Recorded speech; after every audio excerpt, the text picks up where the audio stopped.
Hi, everybody. How are you doing today? Oh, of course, the trucks are cleaning up this wonderful public space that we all get to enjoy. Hard to avoid them sometimes, but it's a beautiful day. Hope you're doing absolutely wonderful. I hope your day is fantastic. Welcome to the river. A quick visual descriptor: I have long brown hair, glasses, a black coat and hood, coffee mug in hand. We have the river behind me with the sun rising behind the trees. I look out right now and there's even more green. There's even more buds forming. The grass is coming back. The trees are coming back. There's little flowers, kind of purplish looking flowers, maybe blue, I don't know, uh, springing up amongst the grass as it comes back. We have birds. We have the rushing water. We have all this beauty, all this wonder around us. Pretty spectacular. I like those bird songs in the morning. They bring peace. They let us know that the day is here. Pretty nice. I hope you have your coffee, your tea, whatever it may be, whatever makes your day special, whatever gets your day going, however you take your beverage, hot or cold, get yourself your cuppa. You deserve one. I have my coffee in hand, mm, and it is really good today. Very good. Mm. Set that down. Oh, the sun is peeking out more. And the more the sun peeks out, the more beautiful the day becomes. It's wonderful. So many ways. There's little squirrels, birds. This is why we're here. This is why we come out here for the nature. We're getting closer and closer to me being able to get back on the trails. The water is still very high,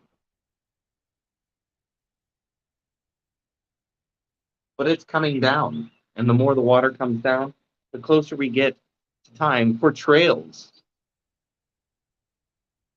Mm. Oh. Now, I'm coming to you right now through Restream, an absolutely wonderful software. Um, it allows me to be streaming right now on Twitch, Twitter, YouTube, and in.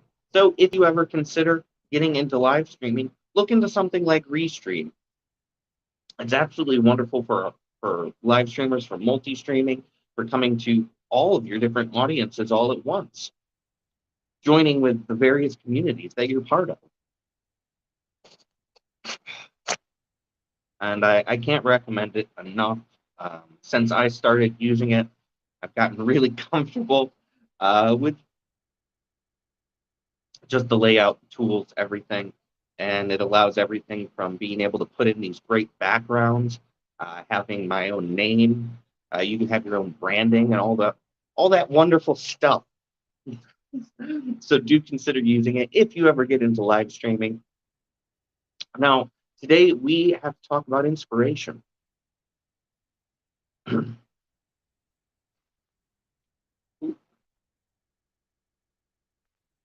I can see that we already have people joining us over on Twitch. Absolutely wonderful. Now, inspiration's a funny thing because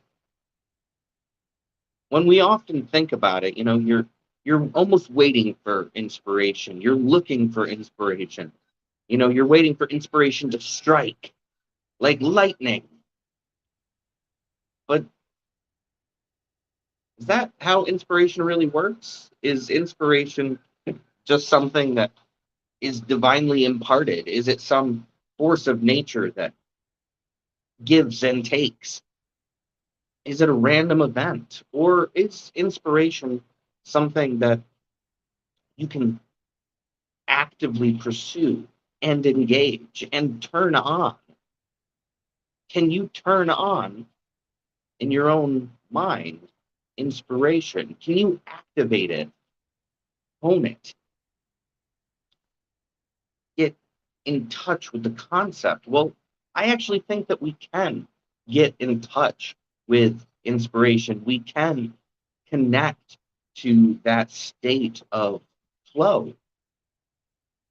But oftentimes we're looking at inspiration as simply some force of nature, something that's happenstance.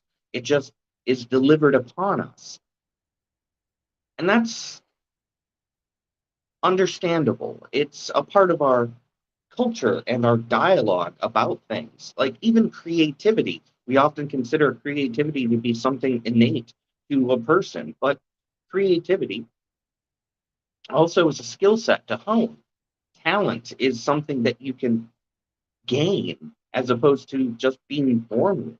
And inspiration is something that you can tap into.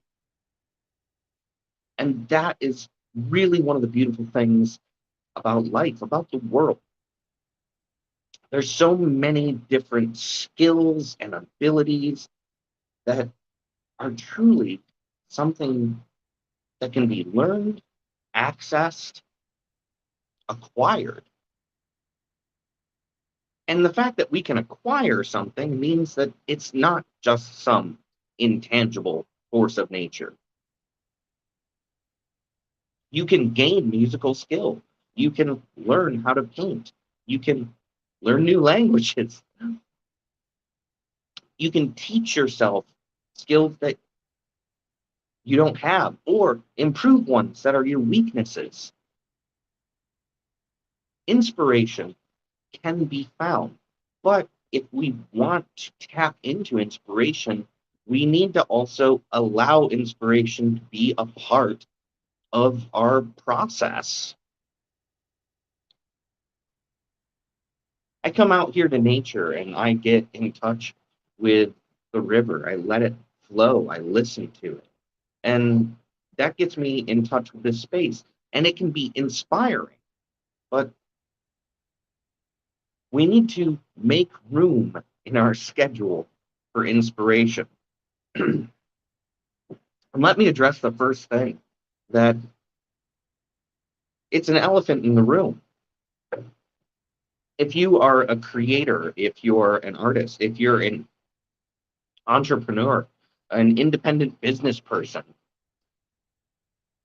sometimes your schedule gets very well loaded. You find that in pursuing your own career on your own terms, maybe that means a 7-day work week where every day is a work day and your hours are determined by, do you have time right now to do something like take care of yourself, sleep, enjoy your time? This is one of those things that can lead to burnout, but it can also lead to a huge loss of our own inspiration. We can become disconnected from our goals simply because we're putting so much emphasis on working all the time. I propose to you, allow time for boredom. Boredom is actually a pretty wonderful thing. Now, let me explain what I mean. Boredom happens when we have free time, when we have moments where there's not necessarily anything specific we're supposed to be doing. Boredom can also happen when a subject, we start to disengage from it. And if we're disengaging from active thinking, we get this second line active thinking that comes up. Those peculiar thoughts, ideas, abstractions of concept. We daydream. And if we don't disengage, if we don't allow time for daydreaming, if we don't allow time for our minds to wander, we're going to get stuck. And we absolutely cannot get stuck.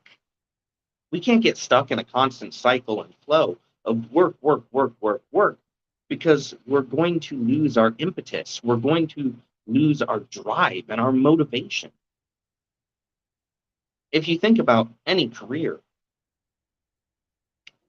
we see burnout happen. We see people falter. We see the rise and then sometimes the crash of budding stars.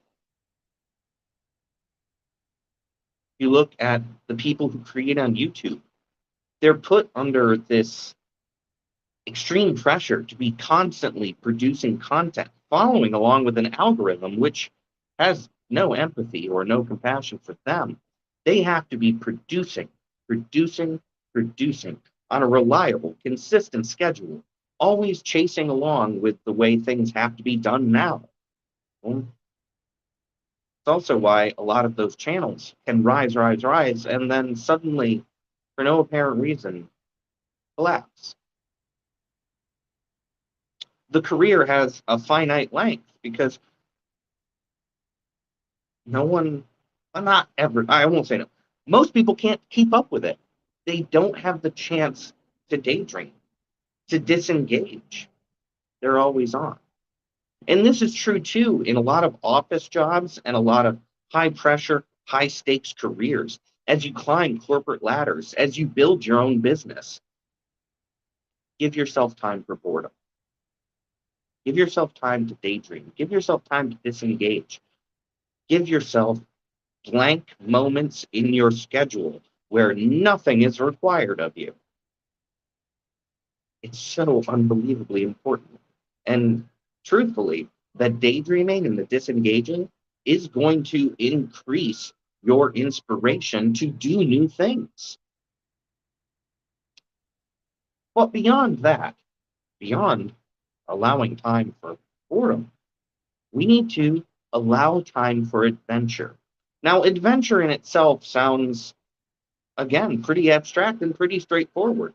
You might hear the word adventure and think hiking in the woods, or maybe you think about throwing on a backpack and then searching for a dragon's lair.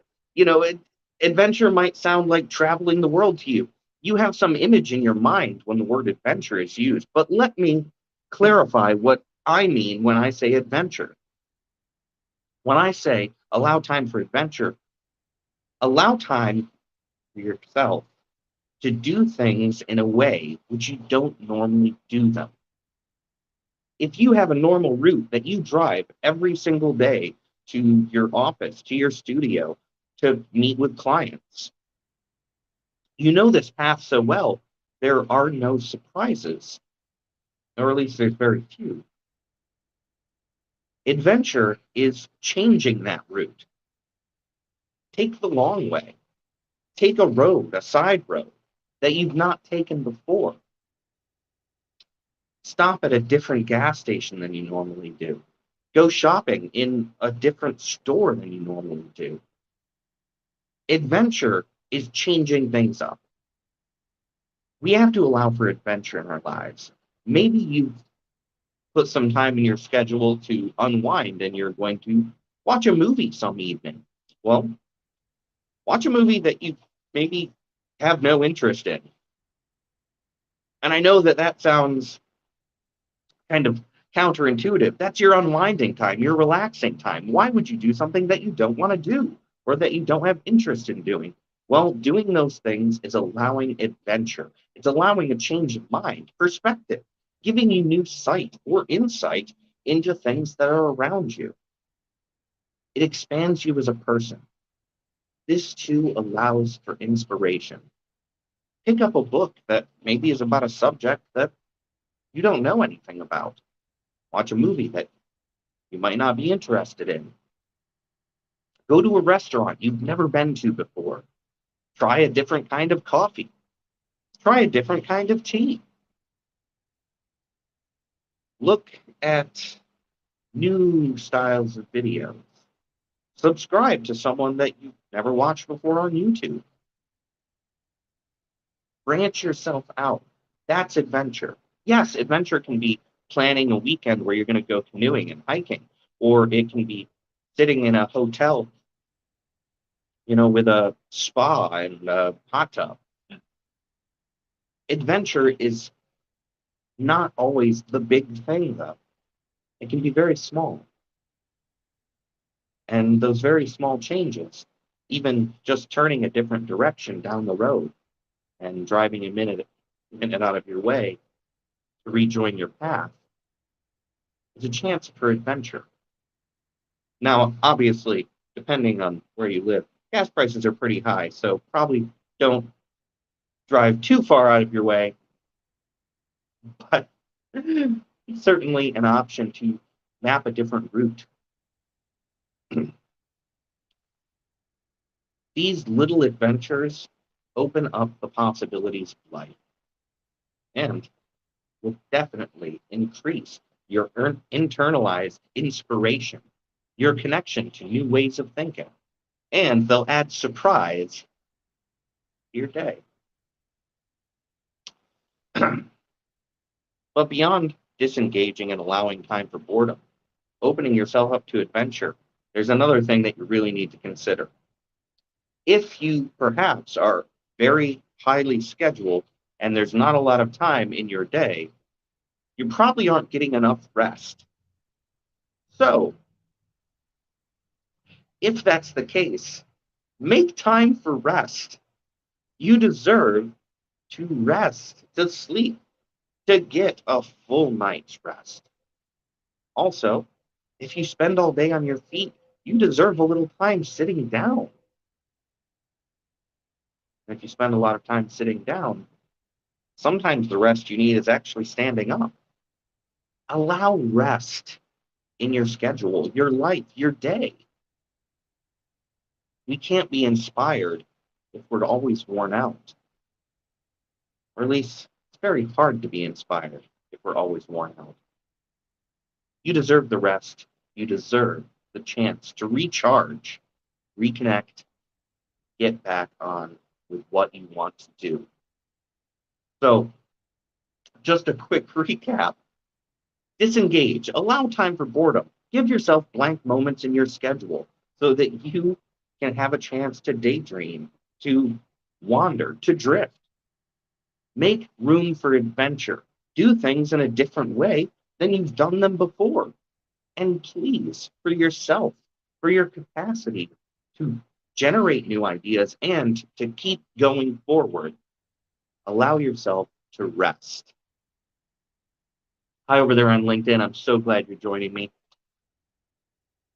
Your inspiration will come, but it is still a tool set, a skill set that you can actively tap into, gain access to, and improve in your life. We don't need to wait for inspiration to strike. We can create our own inspiration and allow for moments where it can come. Every single one of you deserves an extra cuppa today, so go get one, coffee, tea, whatever it may be. You've all been working so super hard.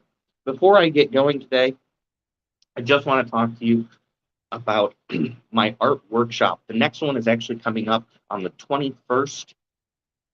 Every Saturday from 11 a.m. to 2 p.m. Eastern Time, I'm hosting the Art of Feeling, Abstract Expression Art Workshop. Tickets are available through Eventbrite. You can sign up for as many of them as you want, or just this next one. The choice is yours, but the Art of Feeling is not just a time for us to get together to learn art, for you to develop new skills, but it's also a chance for us to get in touch with feeling, emotion, and the way to express that in a means that sometimes we're not used to. Free expression, expression through color and shape, line and form, without the boundaries of words. And there are feelings that we have inside us that we might not have words for, names for, and understanding what is this? Some building of tension inside us, or maybe some rising of expectation.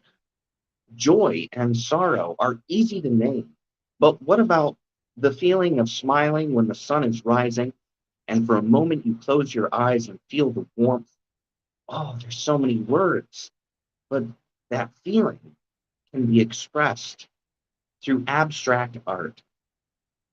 No matter what level of experience you have, whether you've never painted before or whether you've been painting for years, there is so much to gain from the art of feeling. Please consider signing up.